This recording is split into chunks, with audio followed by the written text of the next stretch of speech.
બાળક બનીને આવ્યા. આ પિલુદ્રા ગામને કોઈ ઓળખતું નથી.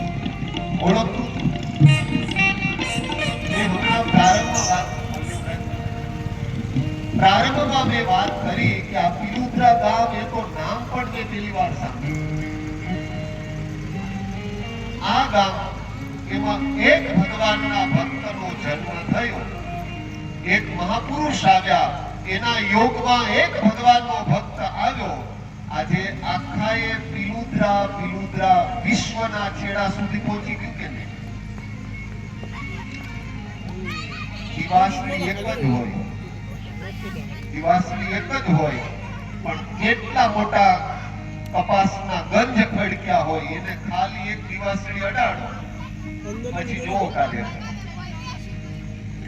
એમ મહાપુરુષ જ્યારે આ જગતમાં આવે, મહાપુરુષનો હેતુ એવો હોય કે એક જ જીવ સત્સંગમાં આવે, સંતના યોગમાં આવે, આખા એ ગામમાં કૃષ્ણ ભક્તિનો પ્રસાર થઈ જાય કે આખું ગામ ભગવદીય થઈ જાય. નાના બાળકોના આજે સન્માન થયા. હવે જોજો